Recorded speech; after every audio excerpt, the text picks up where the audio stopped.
Seja bem-vindo ao Luz no Compliance, História, Carreiras e Integridade.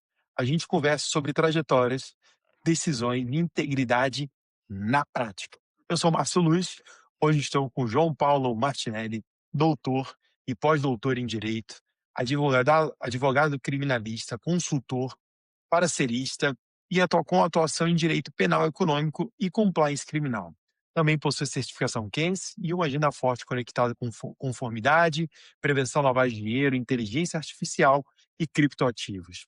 Para quem está só no áudio, né, a gente está numa gravação remota, enquadrado do peito para cima, no ambiente neutro. Eu gosto de sempre fazer minha autodescrição. Eu estou de camiseta preta, de fone de ouvido branco e também não possuo cabelos, né? Como eu digo, minha marca pessoal, eu sou careca. E dando continuidade, queria agradecer, João Paulo, para dar esse início, pediria que você desse um oi para a turma aqui e também fizesse sua audiodescrição. Olá, Márcio, muito obrigado pelo convite. Agradeço a todos que estão nos assistindo ou ouvindo. Eu tenho cabelo castanho escuro, barba já ficando branca, ficando branca pela idade, uma camisa cinza, né? E estou de óculos e fone de ouvido com fio. Legal, João Paulo, é isso aí, que a gente consegue assim, que eu já descobri com pessoas que me seguem que estão escutando através do Spotify e escutam no carro no deslocamento. Então isso também faz com que a pessoa saiba onde a gente está. E eu gosto sempre de começar, João Paulo, acho que o primeiro ponto é um quebra-gelo que eu gosto de trazer aqui pra gente, mas tem muito a ver com carreira. Aqui a gente fala muito sobre carreira. E aí nesse ponto, eu queria entender com você qual foi a melhor decisão que você teve profissional nos últimos anos? E qual foi o critério para você chegar nela? Porque quando a gente fala de carreira, normalmente tem aquelas viradas, a gente fala assim, nossa, e depois de um tempo, né, a gente consegue olhar para trás e falar assim, uau, fiz isso e foi legal pra caramba, né? Tem algum fato relevante nesses últimos anos que você queira trazer nesse tipo de decisão que foi muito assertiva para você? Eu acho que foram dois fatos, para mim, foram determinantes. O primeiro foi ter aceitado o convite de ir ao trabalhar no Ministério da Justiça, na Secretaria Nacional de Segurança Pública, onde eu tive uma experiência ímpar, né, que eu não teria de outra forma. Entre vários temas com os quais eu trabalhei, a lavagem de dinheiro foi bastante marcante, especialmente na atuação junto à ENCLA. A ENCLA, para quem não conhece, é um grupo de trabalho que reúne quase 100 órgãos públicos, dos 3 poderes, de todas as esferas, né, municipal, estadual e federal, mais Ministério Público, FEBRABAN, para discutir estratégias de prevenção à lavagem de dinheiro, né, na repressão a crime organizado. E eu coordenei alguns grupos de trabalho, então eu tive o contato direto tanto com as entidades públicas que trabalham com a prevenção à lavagem, como também com os representantes do mercado, né, porque os grupos de trabalho são direcionados de acordo com a atividade que é objeto de análise. E outro fato importante foi eu ingressar num pós-doutorado, no meu segundo pós-doutorado, mas não em direito, e sim em engenharia da computação, para estudar inteligência artificial do ponto de vista da engenharia, né, e fazer essa tradução da aplicação da IA para o direito e buscar o desenvolvimento, a pesquisar e desenvolver um algoritmo para detectar eventuais anomalias que não são detectadas apenas com a análise das tipologias, né. Hoje é muito comum trabalhar com método dedutivo, né, pegar uma tipologia que já existe e ver se o caso concreto se encaixa nela.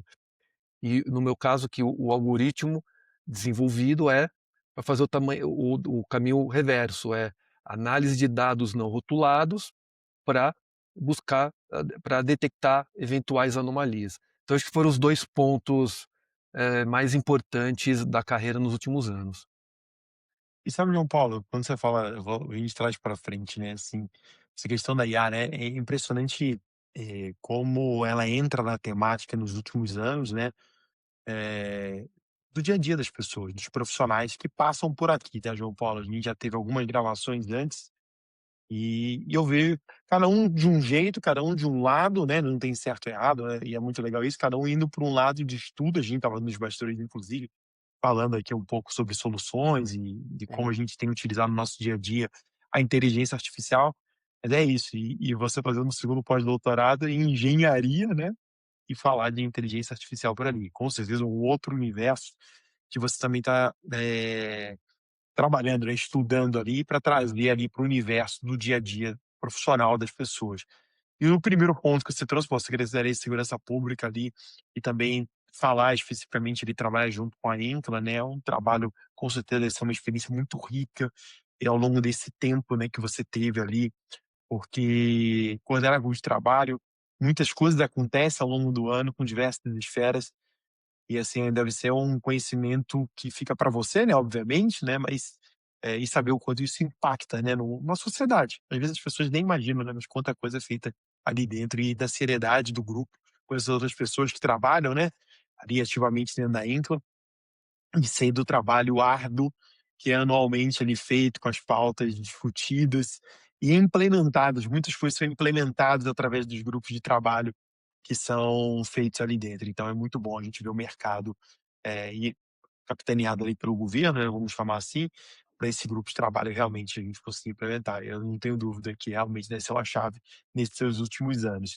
E aproveitando isso, eu sempre gosto de trazer, João Paulo, a questão de blocos, né. Quando a gente olha, às vezes, a carreira, a gente olha para trás, a gente vê a nossa vida, às vezes, muitas das vezes, em blocos, né. Fala: "Pô, esse bloco eu fiz isso, naquele bloco, eu fiz aquilo". Você consegue resumir, quais foram esses seus principais blocos, né, de trabalho ali entre que te colocou, né, que no final te levou para esse lado do direito penal econômico, do compliance, da prevenção à lavagem de dinheiro. Como é que foi? Como é que você chegou nesse caminho, né? Normalmente as pessoas têm uma história para chegar nele. Como é que foi para chegar nesse e quais foram os capítulos? O direito penal foi, assim, vamos dizer, a paixão à primeira vista, né, eh, e eu comecei já na graduação a estudar autores que não são tradicionais na graduação brasileira, fui atrás de autores não só brasileiros, mas estrangeiros, né, que têm uma produção muito rica. Comecei a estudar alemão posteriormente para tentar ler na fonte, os autores alemães, e aí eu tive uma primeira fase na formação de fazer mestrado e parte do doutorado junto com a advocacia, e, no começo do doutorado também comecei já a lecionar em cursos de graduação e de especialização.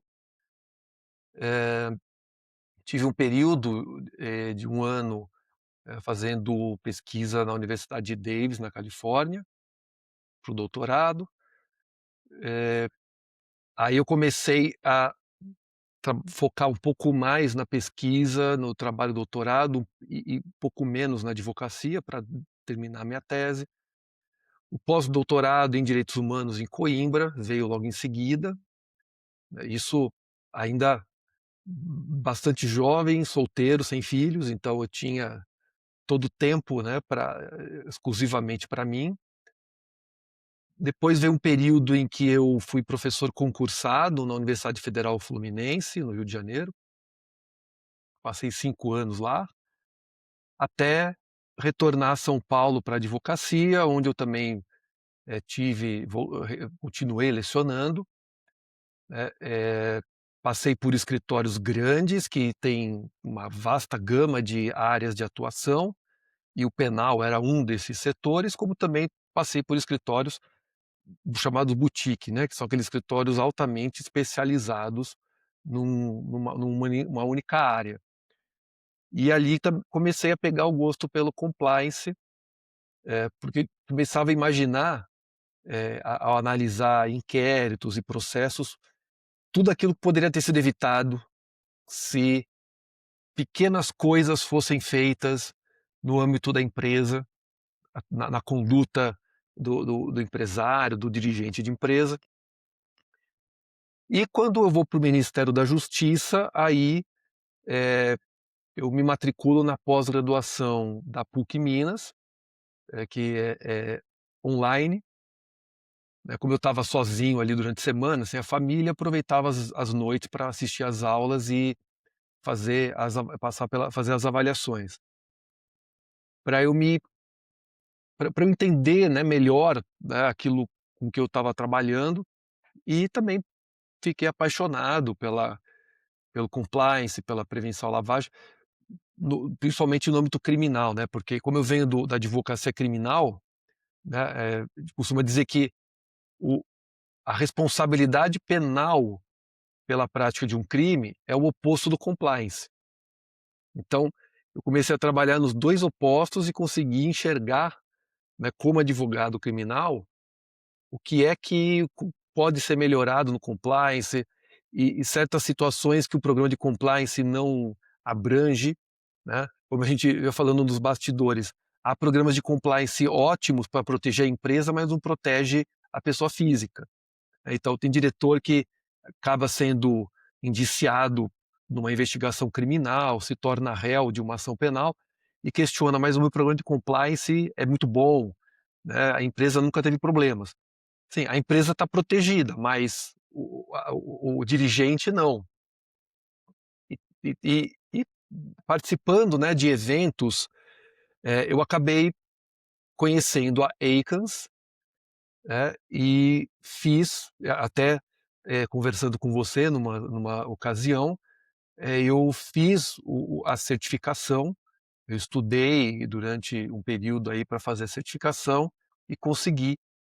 Então eu tenho, além da carreira acadêmica, a carreira na advocacia do contencioso também, agora a carreira na advocacia preventiva. Que legal, João Paulo. Quando você trouxe até daí, que eu lembro quando a gente conversou, né, no evento, enfim, a gente estava falando sobre a certificação e tudo mais, né, eu sei o quanto é complexo para tirar, né, tirei minha já tem alguns anos ali, E para caro. mim foi mais difícil e cara, e cara, né, ela não é barata, né, e isso o câmbio não favorece o Brasil nessa hora, gente. É, Falo isso porque eu vi um outro câmbio, né, quando trabalhei junto lá na Acres, era um outro câmbio, não é o câmbio que é hoje. Já não era barato e hoje foi de lá para cá mais do que dobrou em virtude disso, por causa do câmbio, né. Aí câmbio ferrou a gente, não tem o que é. fazer. E eu não sabia que você trabalhou lá na UF. Nossa, hein, morou lá em Niterói também. Eu morava no Rio, né, e ia para Niterói Ai, que de barco. legal, que legal. Esse mundo falou UF, eu já lembrei lá da minha terra. Mas legal, assim, a gente vê a tua transição como foi. Acho que um ponto que chama muito atenção também, o João Paulo trazendo isso, é essa tua visão dos opostos, como você mesmo trouxe, né. Porque você fala assim: "Pô, trabalhei bastante tempo no como advogado criminal, né", e depois você vai para o outro lado, como eu posso evitar? E quando você acaba tendo as 2 visões, você consegue ter essa percepção.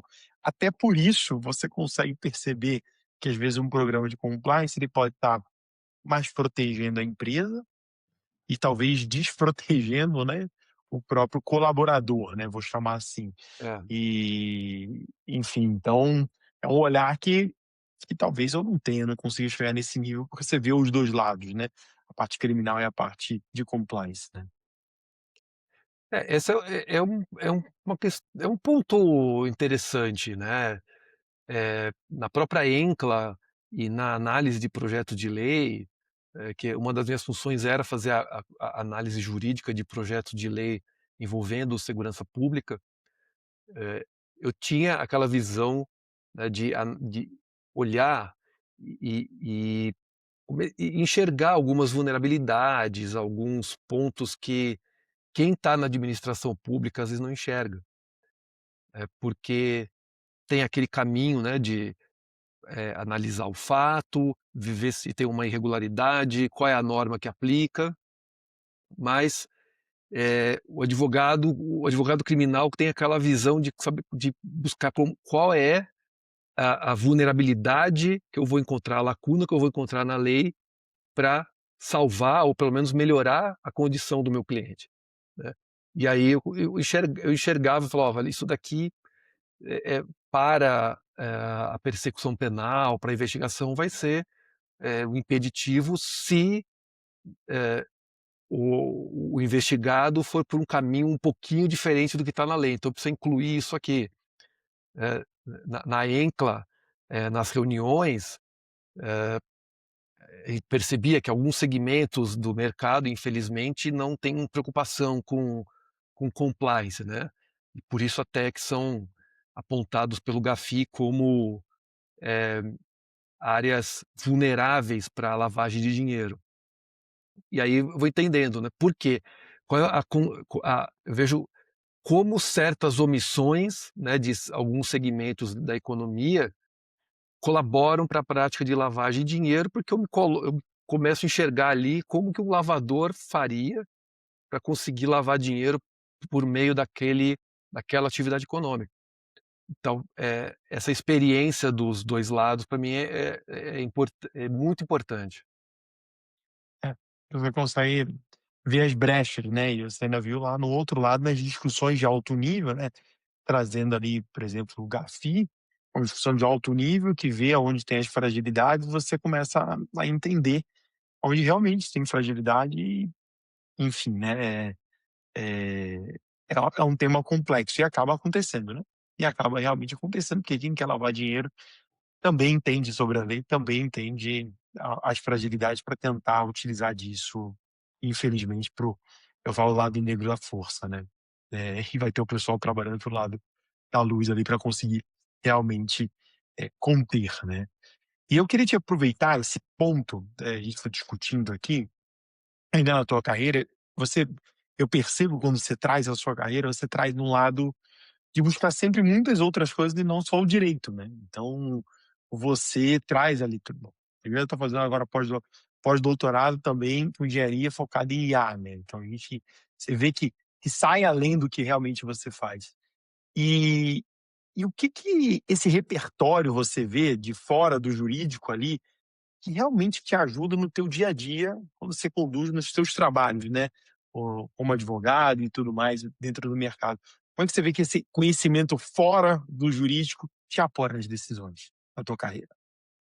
Olha, não é só, fora do jurídico, tá, mas dentro até mesmo no jurídico, por mais que eu sempre tenha feito as pó a mi meus cu minhas a pós-graduação a estrito senso, né, mestrado, doutorado em direito penal, eh, não dá mais para estudar direito penal sem entrar em outras áreas do direito.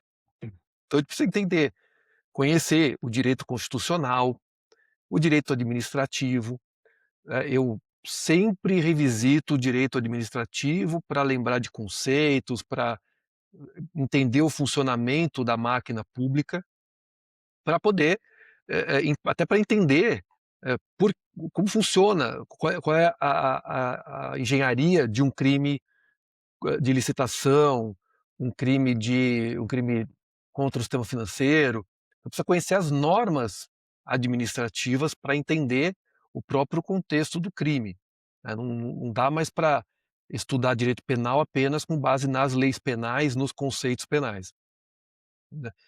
Então, já tendo essa consciência de que outros ramos do direito são importantes, eu acabei expandindo um pouco também para fora do direito, né, então é sempre a gente precisa analisar, eh, conceitos de economia, eh, assim, eu não sou economista, mas eu sempre leio sobre economia para entender algumas coisas, né, que interferem, na análise econômica do direito.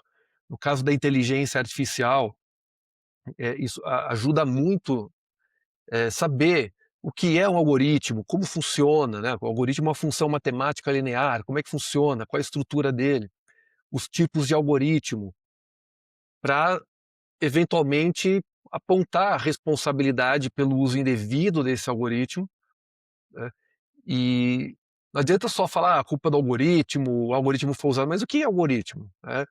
Como funciona? Qual é a sua estrutura? Como isso interfere no direito? Então, para mim ajuda muito, porque acaba dando um viés também, um viés mais ampliado para pensar um problema, né.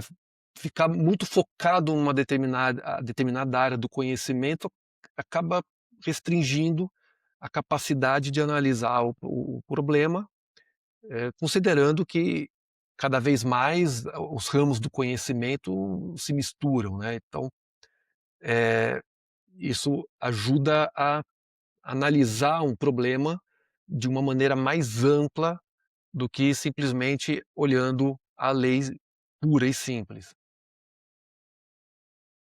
Boa. E aí, eu pensei nesses 3 vieses ampliados, eu queria te perguntar uma coisa, para emendar aqui, inclusive, com o teu histórico.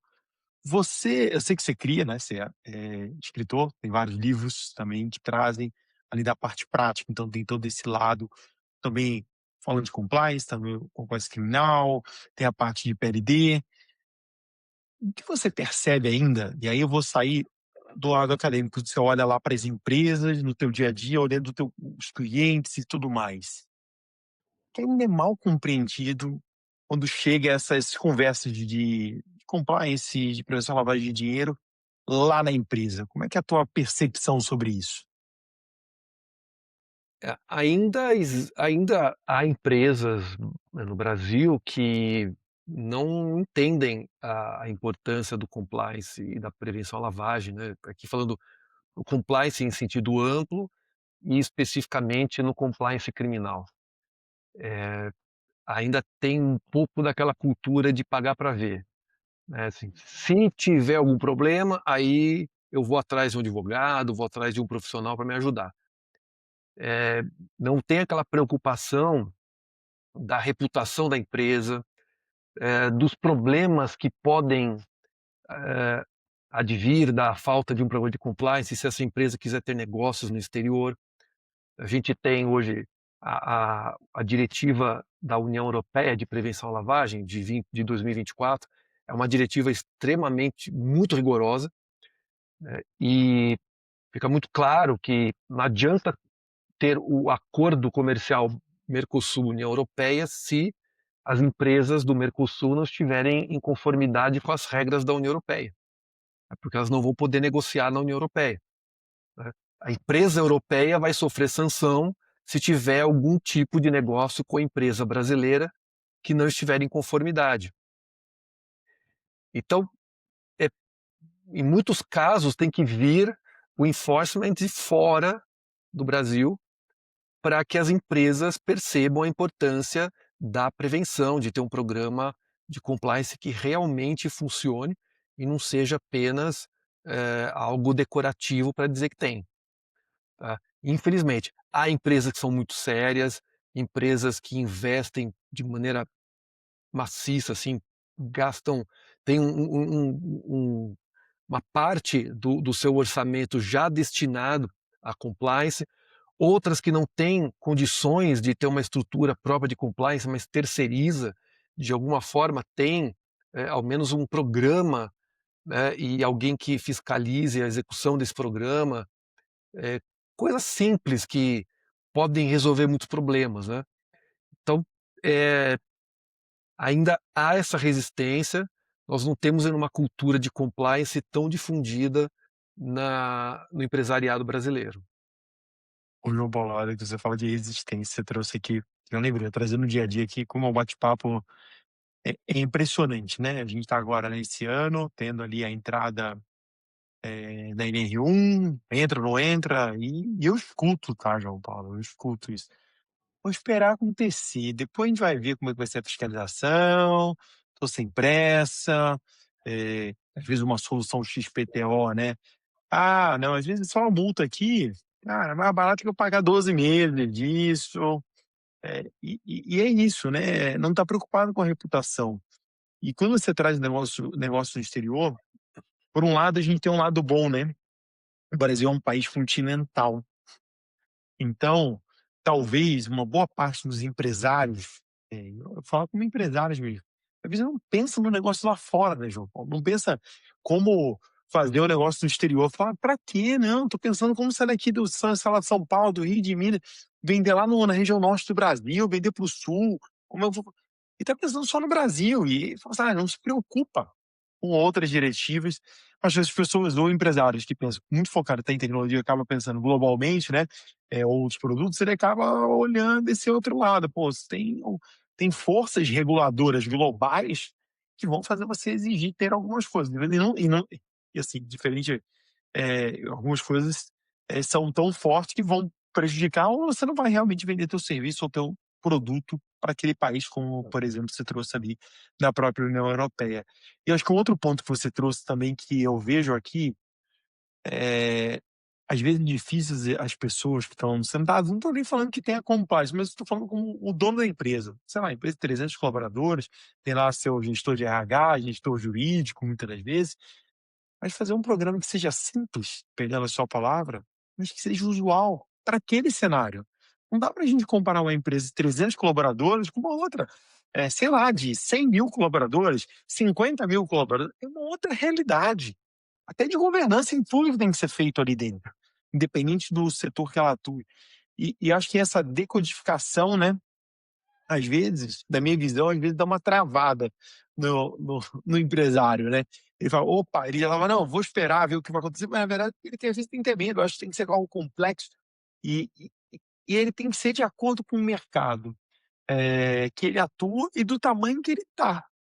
Porque realmente não dá para comparar um programa de compliance de uma multinacional, sei lá quantos mil colaboradores, com uma empresa de 300 colaboradores, 200 colaboradores, 500 colaboradores, que atua de forma nacional.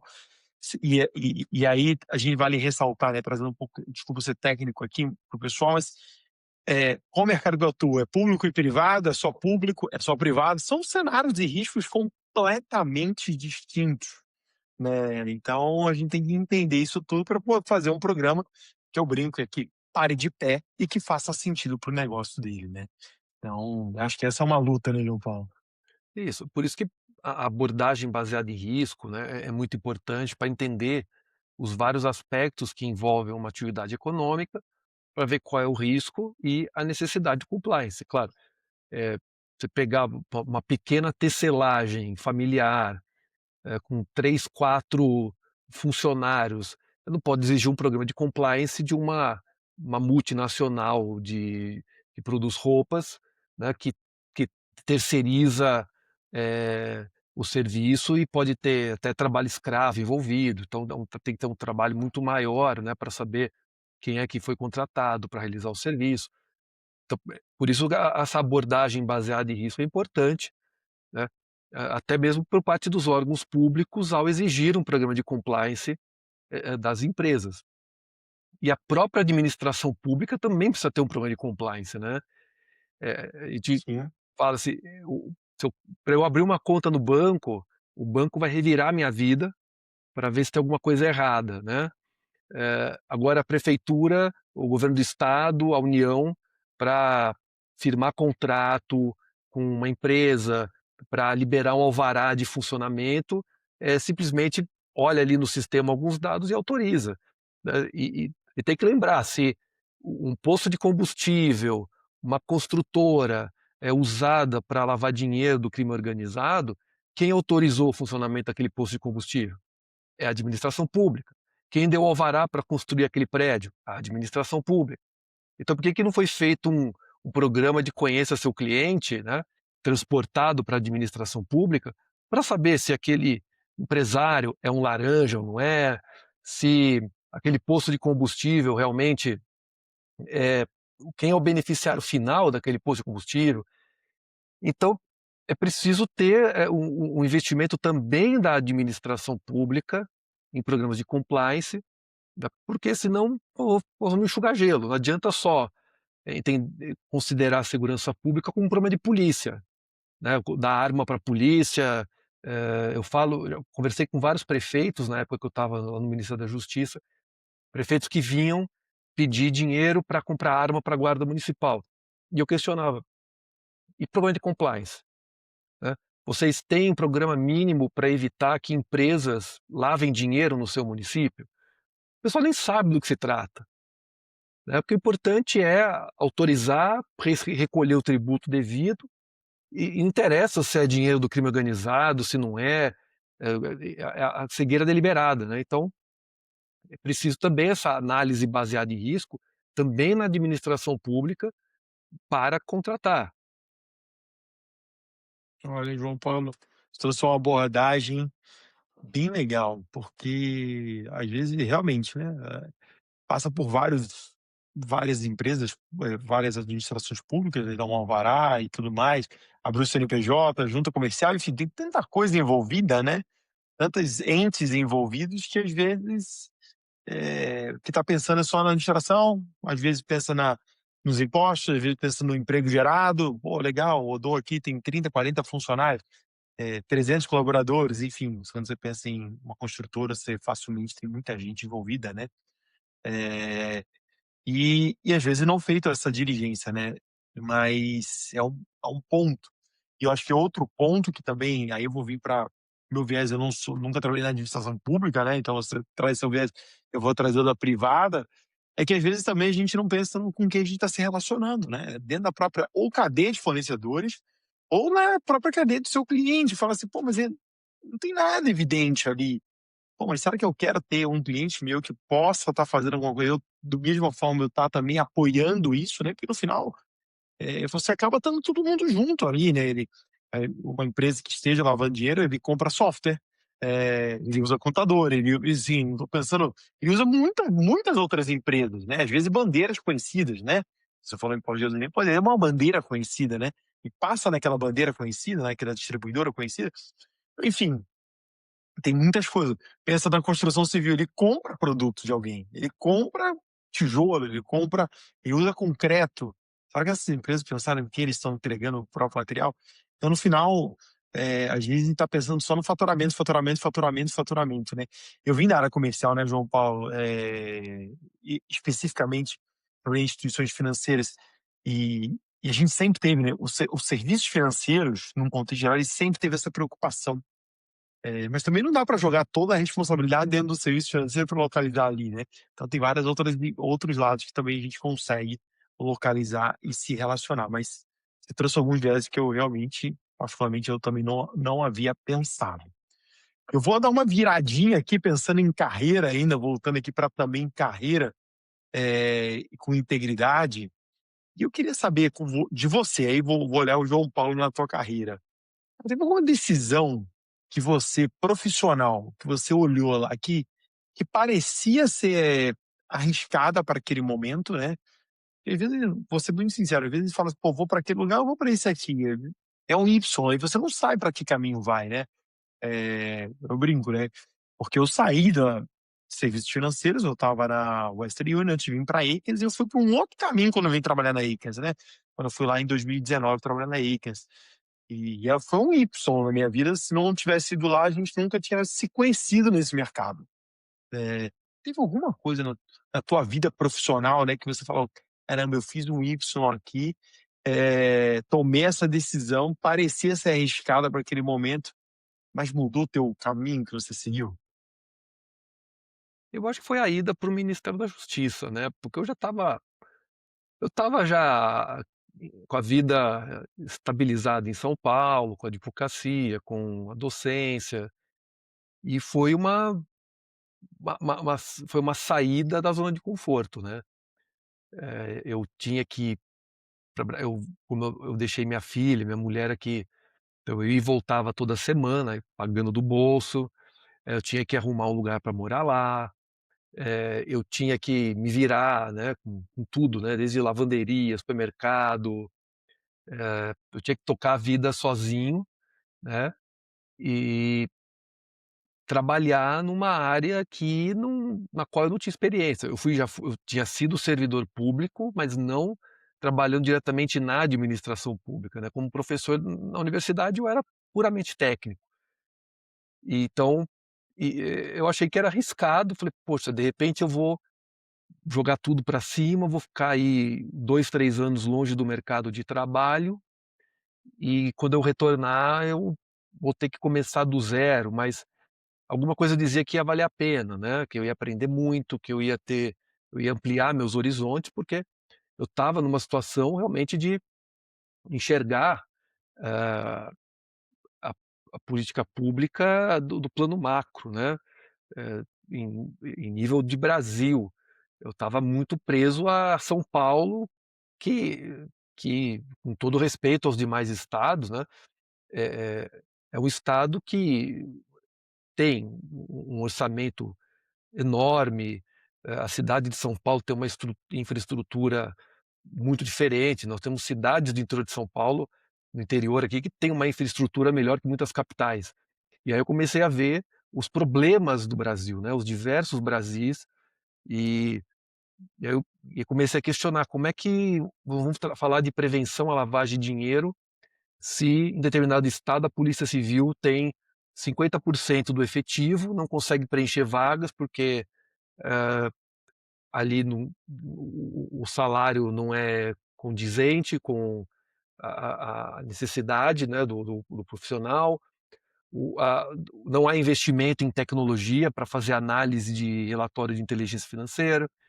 Então, como é que vou trabalhar com casos complexos de lavagem se o máximo que aquele delegado tem é uma planilha de Excel, né. Isso trouxe essas reflexões, a falta de integração, nós temos 27 polícias civis, 27 polícias militares que não estão integradas, então isso atrapalha muito o serviço de inteligência, como também na investigação. Isso acabou trazendo essa visão que para mim, enriqueceu muito, né, a minha visão de, segurança pública, de, hã, conformidade, de prevenção, né, que se espera, como a gente tinha dito, né, para cada situação é um tipo de abordagem. Só que algumas situações em que as situações que ao alto risco, a abordagem ainda é muito inferior à necessidade.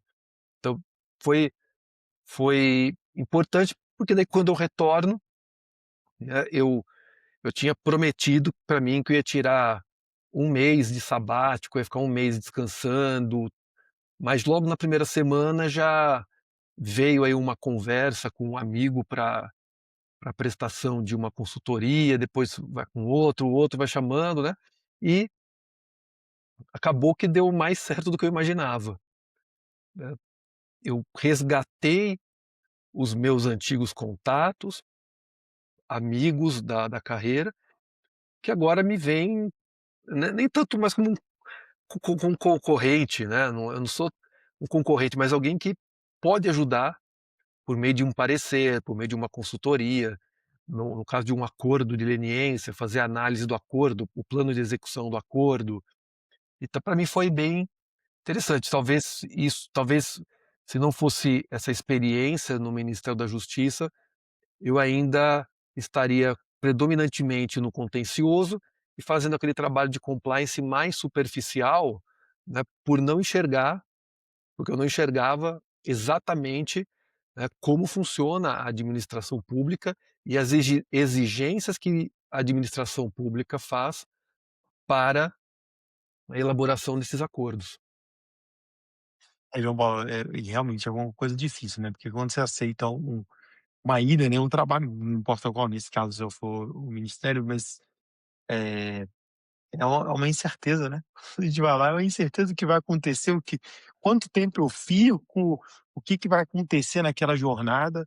Mas você falando aqui, e até você me lembrou, pô, conhecer o Brasil, né, no Brasil no sentido de um outro olhar, né. Eu lembro que, uma história minha, lá do passado, eu tive uma oportunidade de serviços financeiros, conhecer o Brasil inteiro, né, acho que eu fui quase todos os estados, faltam 2. E eu te falo que eu não fui só na capital, eu fui no interior. E aí eu lembro naquele momento, por exemplo, hoje é muito comum falar de bancos digitais e tal. Eu falo: "Como é que é a realidade do interior do Brasil para implantar o banco digital?".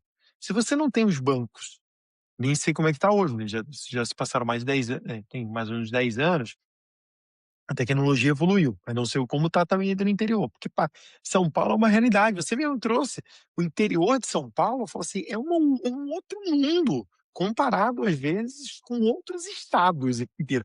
A receita de alguns municípios aqui, de São Paulo são do estado de São Paulo são, assim, absurdos, né, e tão fortes que eles são, comparados ali, o São Paulo realmente é um estado, é uma máquina, eu sou do Rio, né, você morou lá e também é um grande estado e tudo mais, mas você entender de um outro lado e ver pelo lado da política pública, é uma outra visão.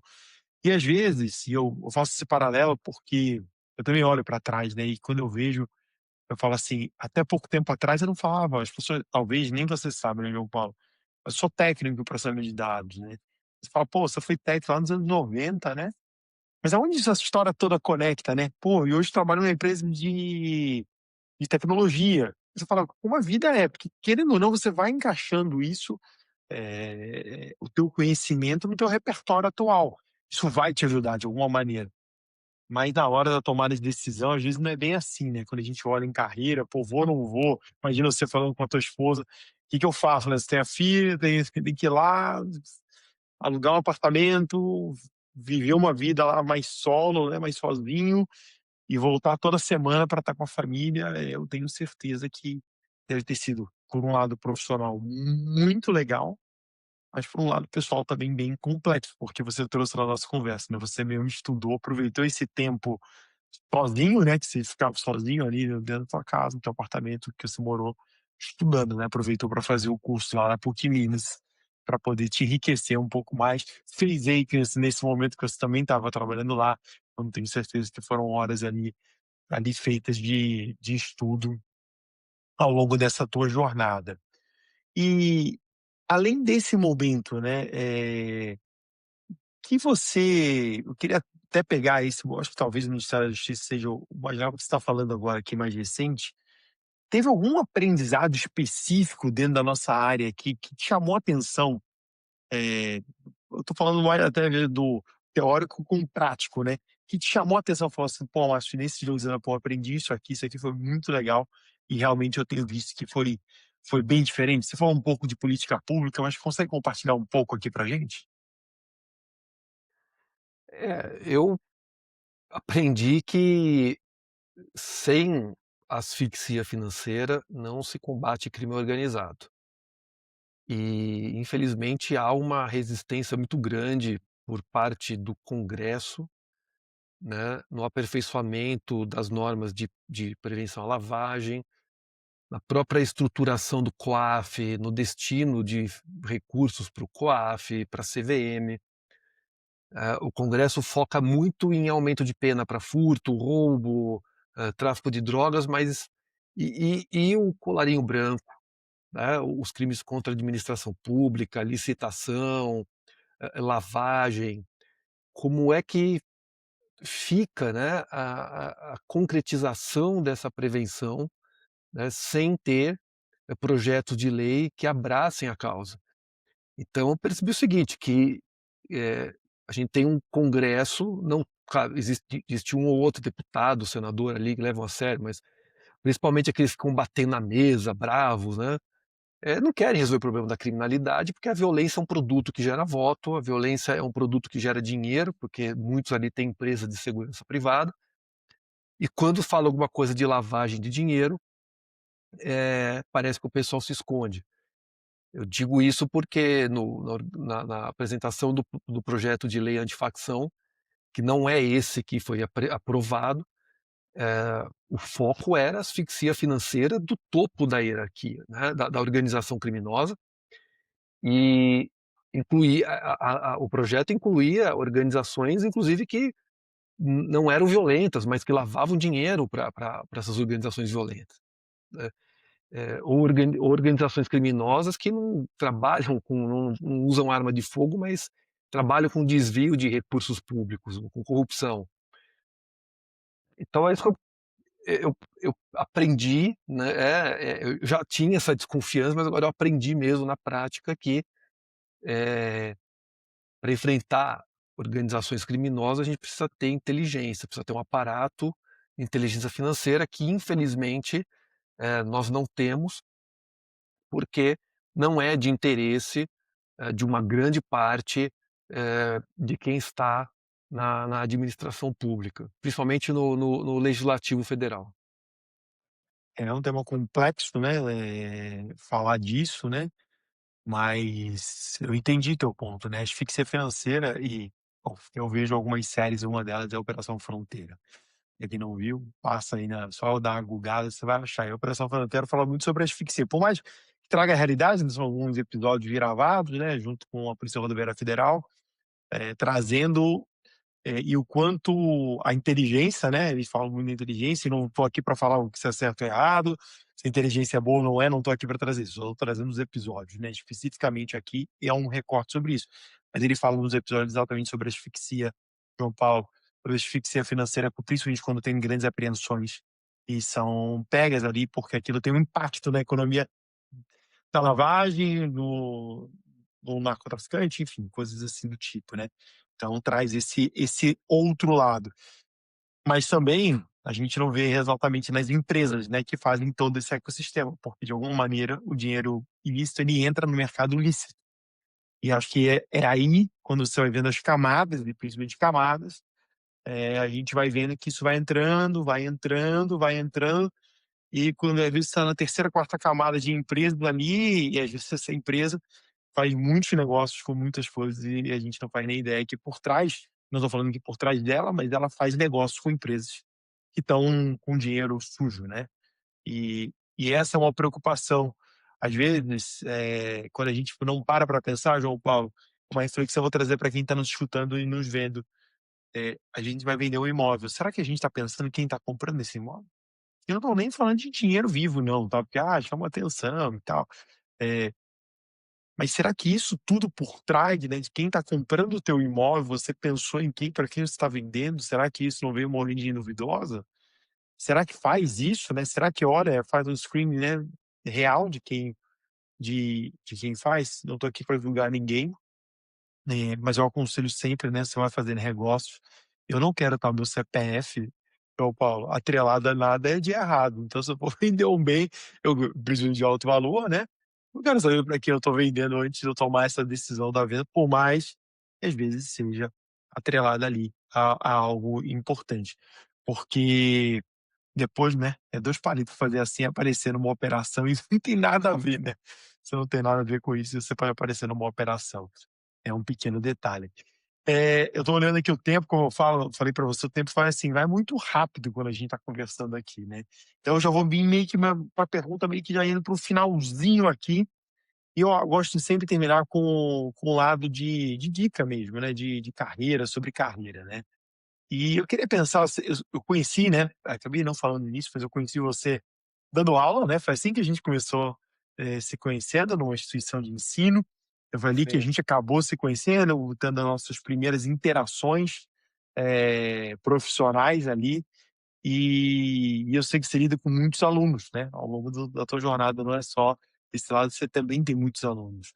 Mas eu queria para as pessoas que estão nos escutando, nos vendo aqui, que querem crescer tanto na área de governança, risco e compliance, tanto na área de prevenção à lavagem de dinheiro ou integridade, tem algum movimento ou alguns movimentos, um, 2, 3, que você acha que é importante aquela pessoa ir, né, fazer nesses próximos 90, 180 dias, um ano, para que ela possa ir progredindo dessa carreira, pela tua bagagem que você vê e escutar muita gente, consegue contribuir para essas pessoas? Quais seriam esses movimentos, um, 2 ou 3 passos para que ela faça aí nos próximos meses? Bom, primeiro definir o que a pessoa tem que definir o que ela quer fazer, né. Então, pegando aqui o meu exemplo, de eu vou atuar em compliance criminal, mas não vou deixar também o contencioso, né, mas eu quero um contencioso na área de consultoria. Então eu defini, agora eu tenho que correr atrás, né. Como é que eu vou correr atrás? Eu vou ver quem pode precisar do meu serviço e começar a contactar os amigos, os conhecidos, perguntar para os amigos se tem al se ele conhe se eles conhecem alguém, e aí aquela pessoa conhece, e aí vai passa o contato, então a outra f a o segundo passo então é fazer esse mapeamento e acionar os contatos, o networking, porque isso é fundamental, né, essa relação de confiança. Claro que só o networking não resolve. E aí que precisa ter o terceiro passo, que é a capacitação, né. Então, uma vez que a pessoa aciona a sua rede de contato, ela tem que apresentar algo, né. Então, quer trabalhar com compliance criminal? Bom, qual que é a capacitação? Vou estudar e fazer uma especialização, eu vou tirar uma certificação, como exemplo da EICANS, eu vou começar a escrever artigos no LinkedIn para mostrar que eu tenho conhecimento, eu sei dos problemas atuais. Então a gente precisa abordar isso, né, primeiro é a definição, o segundo é correr atrás, acionar os contatos para oferecer o produto, e também a capacitação, porque não adianta só conhecer as pessoas, ser conhecido como uma pessoa simpática, legal, mas ninguém confia o trabalho, né, enquanto profissional.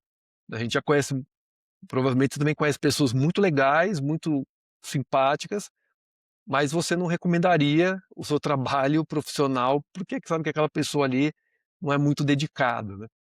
E então eu acho que é isso, né, não eu colocaria um quarto passo, que seria a partir do momento que começa a aparecer serviço, aparecer trabalho, já começar a pensar adiante, né.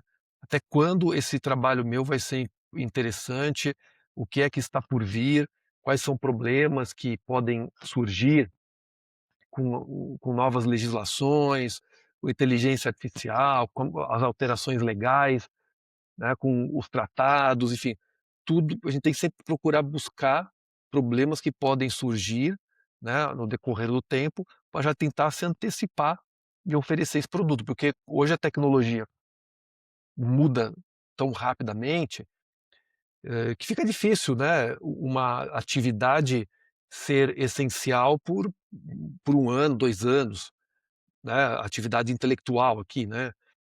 Daqui a pouco a gente vai ter inteligência artificial fazendo já a leitura de todas as normas de compliance e elaborando o programa de compliance e até monitorando e fiscalizando, né.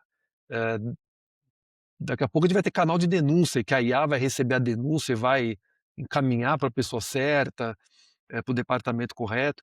Então tem que pensar em que em um momento aquele nosso serviço pode já estar defasado, né, e, a gente pensar quais são, né, os próximos desafios que nós vamos encontrar mais adiante. João Paulo, obrigado, mais uma vez por você ter vindo aqui, ter topado esse desafio.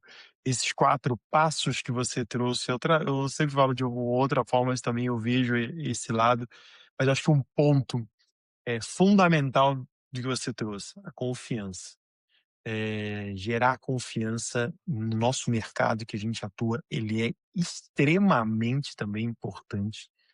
Porque não é só sair falando, não é só ser realmente ser simpático, é realmente trazer confiança no que você faz, no que você elabora e na sua própria entrega, né, porque é o seu nome que leva. Isso me lembra meu pai quando falava sobre isso. "Passa, você tem que garantir todo o seu nome tem que estar limpo", né, me lembrando desse passado, "o nome tá limpo, então se prometeu entregar, entrega", é tudo isso, né, a sua palavra vale muito mais do que um contrato. Meu pai também trazia isso. E é um pouco do que você trouxe aqui, esses 4 etapas. Eu até anotei ela aqui.